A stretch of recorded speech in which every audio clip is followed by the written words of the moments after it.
Bienvenidos a este su segundo bloque del programa La Mala Educación. Ahora tenemos una invitada muy especial para nosotros, que es la doctora Rosario Kim Chávez, activista y filósofa. Muy buenas noches, doctora. Gracias por estar aquí.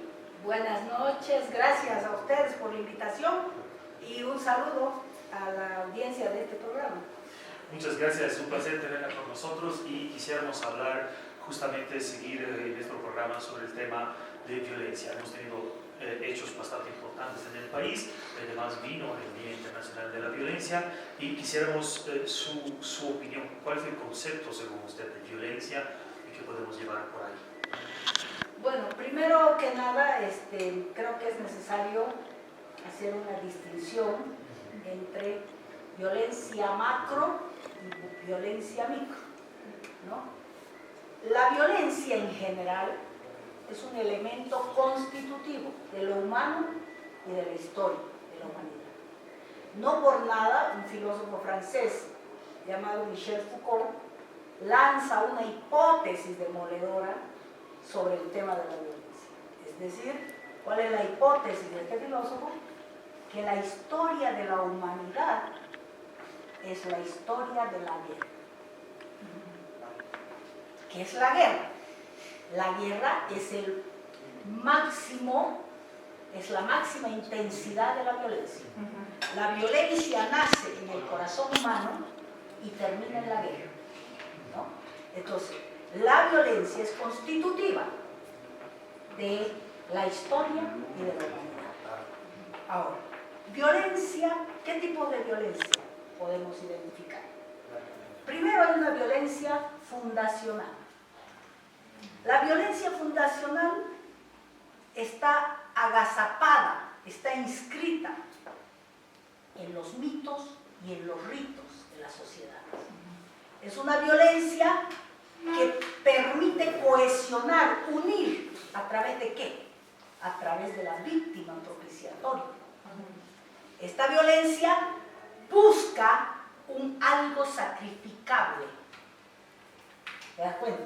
En la medida en que se realiza el sacrificio, la violencia se distensiona. Las sociedades vuelven a su armonía y vuelven a su unidad. Esa víctima encarna al enemigo. Esa víctima encarna la exterioridad social. Esa víctima es un alguien al que tú desprecias, discriminas, odias. ¿Por qué? Porque es diferente a ti, ¿no? Esa violencia fundacional claramente la podemos ver sobre la base o en la base de cualquier proyecto de dominación emergente. Ejemplo, ahora Bolivia. Entonces, claramente ya puedes identificar cuál es esa víctima propiciatoria que ha servido para distensionar la violencia social, ¿no? Ese es un primer tipo de violencia, la violencia fundacional. Un segundo tipo de violencia es la violencia simbólica. La violencia simbólica está en las relaciones sociales. Las relaciones sociales son correlaciones de fuerza fácticas, pero también de sentido. En esas relaciones de sentido es donde está la violencia simbólica. La violencia simbólica es invisible, imperceptible. ¿Por qué? Porque está colada a logos, al discurso, a lo decible. Entonces, pertenece al imaginario simbólico. Por eso es que no te das cuenta, ¿no? En las sociedades menos estructuradas, esa violencia simbólica está contenida en las relaciones de dominio, en el dar. Pero el dar es poseer, y el poseer es deuda. Y la deuda implica que tú reconozcas que me debes. Y en ese reconocimiento que tú me haces de la deuda, yo adquiero poder. Ese poder es simbólico. Y cuando ese poder simbólico se une al poder económico, estamos hablando, como dice Bourdieu, de un capital simbólico. En ese capital simbólico está contenida, estructurada la violencia simbólica. Después tenemos la violencia política. Ejemplo, maravilloso Bolivia. La violencia política, ¿qué es? El uso de la fuerza. el uso de la fuerza, que es un uso de la fuerza física, ¿no? Y ese uso de la fuerza física es coercitivo, coactivo, ¿no? ¿Quién monopoliza el uso de la fuerza física? El Estado. Detrás de todo Estado, en la base de todo Estado, está un proyecto de dominación y de explotación. ¿Qué mayor concentración del poder y la violencia que una institucionalidad como el Estado? Y finalmente esta violencia política, estas tres que les he nombrado, son macro. Esta violencia política está articulada, es su amiguita, su hijita, su cara de la medalla de la violencia estructural. Es decir, la violencia política opera, se hace fáctica, adquiere practicidad cotidiana en las estructuras del Estado, en las estructuras sociales, en todas las instituciones. Por ahí se cuela y aterriza en la práctica, la violencia política, ¿no? Entonces esas se llaman violencia estructural. Ahora, estas violencias macro son violencias invisibles. Están difuminadas, diluidas, tú no las percibes. Se ejercen sobre ti, pero tú no las percibes. Intrínsecas al sistema. Claro, entonces, ¿qué es lo que vos percibes? La violencia microfísica, ¿no? Aquella que se ejerce sobre tu cuerpo. Que lo vas a sentir. Exactamente. La violencia, al igual que el poder, que son hermanitos, no puede ejercerse sobre esta banqueta, ni sobre esta mesa. La violencia y el poder se ejercen sobre el cuerpo, sobre la vida, ¿no?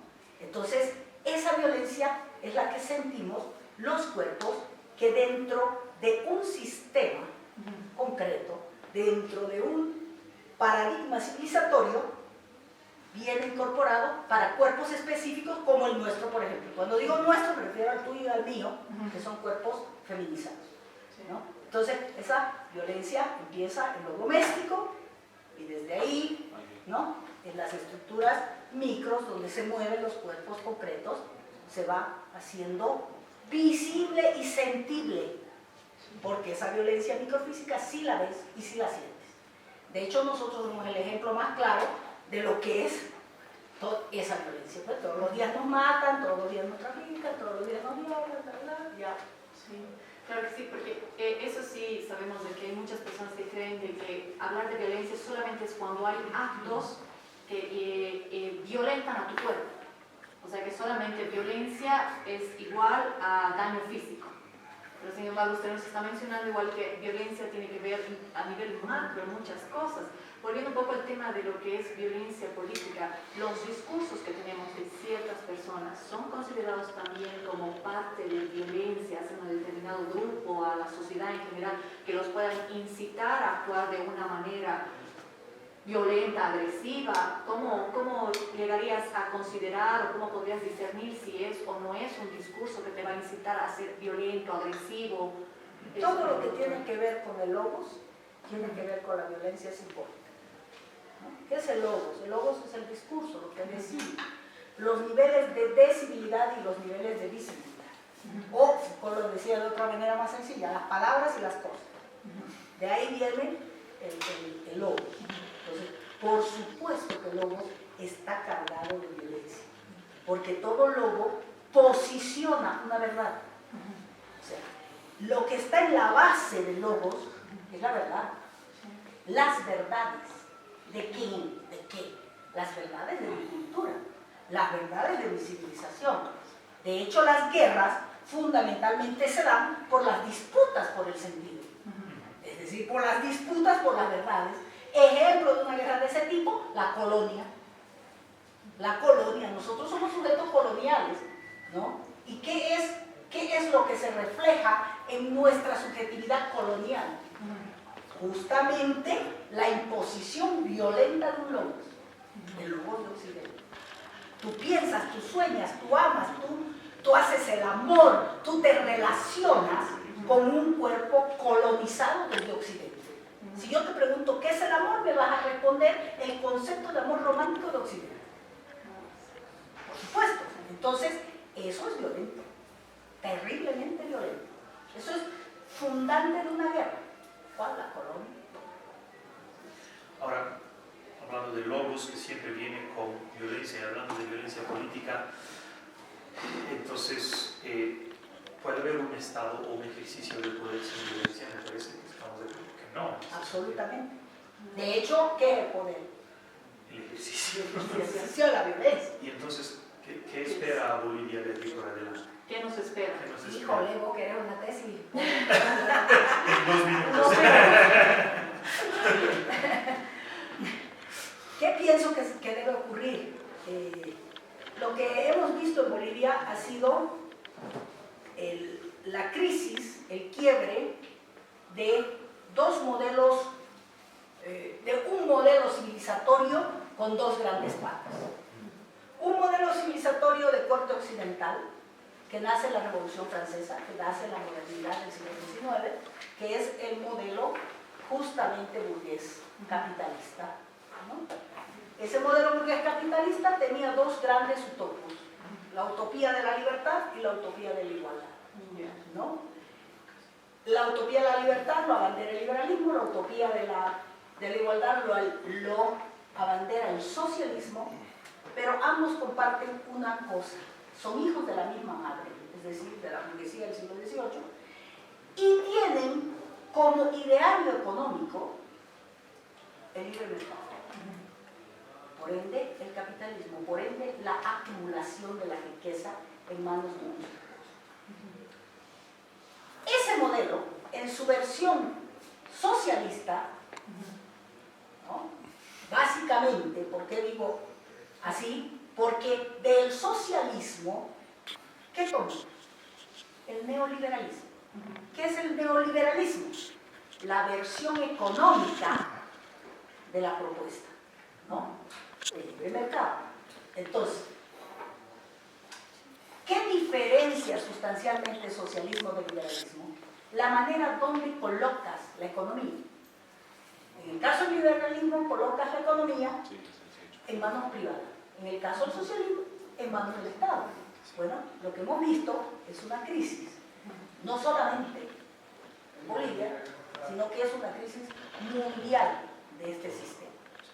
Nosotros habíamos apostado hace más o menos 14 años por un modelo propio que bebía de las corrientes del pensamiento crítico latinoamericano, que bebían concretamente de la propuesta decolonial. Una lectura crítica de lo que ha sido el hecho colonial en países como el nuestro, el continuismo de los estados coloniales en la historia y de lo que se debería hacer a partir de hace más o menos 14 años. Fruto de ese movimiento que tiene una larga historia, una memoria larga, como dice Silvia Herrera, una memoria mediana y una memoria corta, pero que para hacerlo más corto tiene que ver con las guerras del agua, las guerras del gas y finalmente Octubre Negro y la Asamblea Constituyente, en fin, que es la concreción de ese nuevo paradigma que plantea un Estado plurinacional como transición hacia una confederación de naciones donde los pueblos, las 36 naciones preexistentes a la colonia, puedan hacerse cargo de su destino, ¿no? Ese proyecto quedó en el camino, en el tintero. Ese proyecto no se realizó. Entonces, a futuro, ¿qué pienso que debe ocurrir? Una profundización de ese paradigma. No un retorno al modelo de corte occidental, Madrid, Revolución Francesa, en su versión ultraderecha, capitalista, elitista y ramas afines, que no me lo compro, venga de donde venga, abanderado de quien sea en este país. No me lo compro, ¿no es cierto? Yo sí pienso que la apuesta debería ser una mirada hacia las demandas que nos hicieron las naciones y pueblos de este país, que preexistían al hecho colonial. ¿Qué se pudo hacer que no se hizo? ¿Y qué quedaría de aquí en adelante? ¿No? Porque el hecho de que un gobierno no haya realizado la demanda social de los pueblos no significa que su proyecto no sea válido. Eso. No significa que su utopía no esté vigente. No significa que eso no deba ser la bandera de lanza futuro. ¿Y por qué te digo eso? Porque la violencia estructural, como nunca antes, está presente en nuestra historia y está amenazando no solamente la vida de las naciones, sino la vida del propio planeta. Y entonces tenemos que tomar cartas en el asunto. Es una responsabilidad ética. Claro que sí. Doctora, muchísimas gracias por habernos acompañado en esta entrevista aquí en su programa La Maleducación. Esperamos tenerla nuevamente y sobre todo para que nos pueda hablar mucho más acerca de todo lo que usted también publica. Tenemos mucho interés como la Facultad de Humanidades y Ciencias de la Por Educación. supuesto, cuando quieran, muchas gracias, un saludo a todos los que entera. ven el programa. Muchísimas gracias por estar con nosotros.